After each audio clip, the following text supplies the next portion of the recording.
Welcome to Talking Mixed-ability, the world's first podcast that explores breaking down barriers to mainstream sport through the mixed-ability model.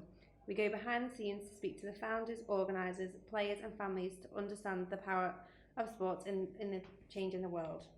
Today we're here talking to the co-founder and CEO of Access Hospitality. Do you want to do some introductions?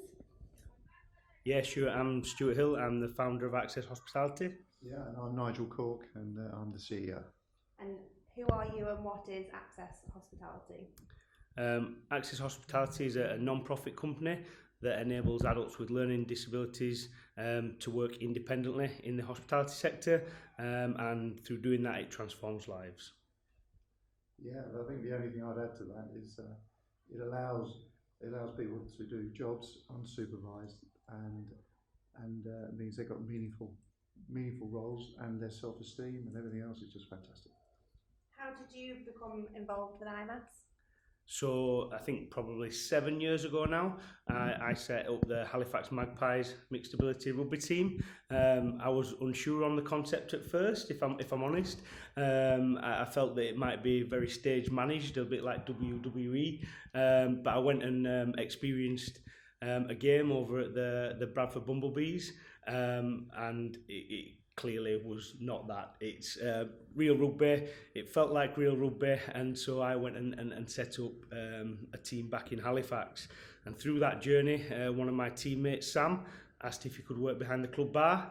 And Sam's got a learning disability. I didn't know the answer, but we decided to work together to try some different things. We found something that worked. We trialled it in a lot of different environments, and we thought it would be remiss of us at that point not to try and see if we could help other people. So at that point we founded Access Hospitality. Yeah, fantastic. And I think the only thing I'd like to add to that is a message really to companies in the hospitality world, is that there's a huge talent pool of people that can be used to work in this field, and we provide the technology that allows them to do it unsupervised. And can you tell us a bit about the technology that you use to help? Yeah, absolutely. I'll pick that one up. So our technology basically piggybacks off order and pay technology. So the customer experience is very similar to any other order and pay, but what's different and what is really remarkable is what goes on behind the scenes. So the order is translated to iconography, symbols, shapes and emojis that relate to visual cues around the environment that allow our trainees and our employees to fulfill orders independently and take those out to the customers.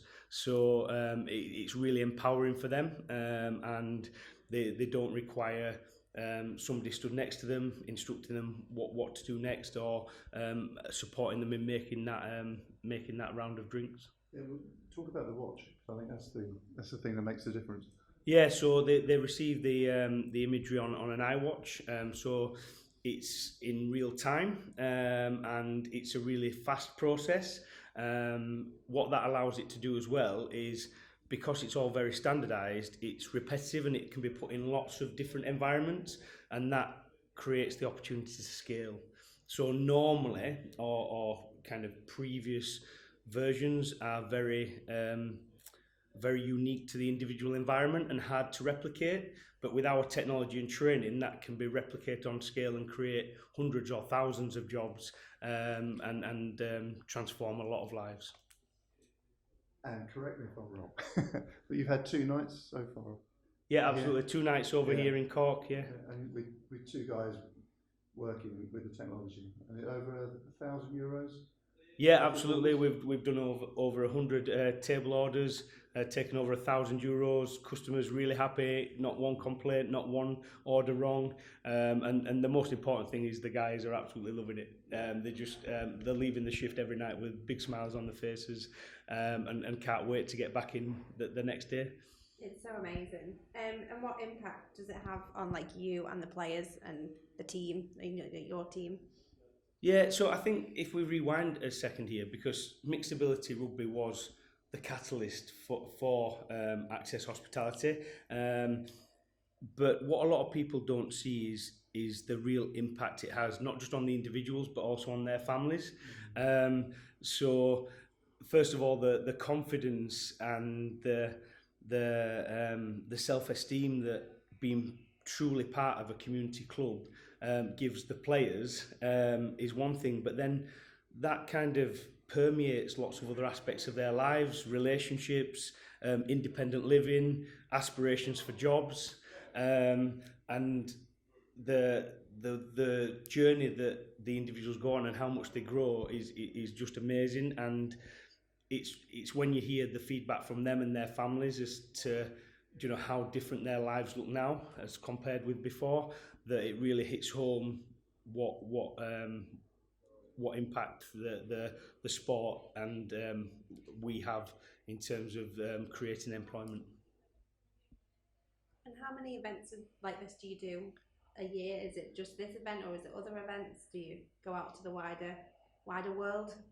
Yeah, so we've done a number of events now, over different hospitality environments, so bars, clubs, festivals, but we also have technology that supports people in other roles within housekeeping, grounds, maintenance. So we believe this has got the opportunity to go really far. We're here in Ireland exploring with Heineken and some of their corporate partners as a legacy to this tournament, that hopefully some of the corporate partners that Heineken bring along today will make a commitment to offer employment using our technology and training, which means the legacy will be that hopefully some of the players playing out here this week will have pathways and routes to employment. And I'd just like to add there, because from the end client point of view, there's loads and loads of jobs that this technology can help people to do, and actually in the business world, recruiting people all the time for certain roles where people don't stay for that long. They're always training people. There's absenteeism issues. This is so we want to make it very clear this is very much a business solution as well. That actually makes a difference to the bottom line of companies that take on the technology. Yeah, so just to build on that, the way we talk about this is, although we've established as a non-profit, we approach this in a very business like way, and we create a win-win. If we explore and develop what the added value is for the business, and we know if we get that piece right, we know what the social impact looks like. But we won't engage with an end partner unless there's added value to the business as well as the social impact. Yeah. So what's next? Oh wow, what a big question. We're at a really exciting stage in our business. We're 4 years in. Obviously 2 years have been very disrupted, and we've just built an amazing team around the company, and what we hope we'll get from that is the opportunity to grow this worldwide. We want to be talking to people from Canada. Obviously we're already talking to people here in Ireland, and we want to facilitate our training and technology to get into as many end businesses as we can, to create as many transformative opportunities as we can. Okay, thanks for your time today.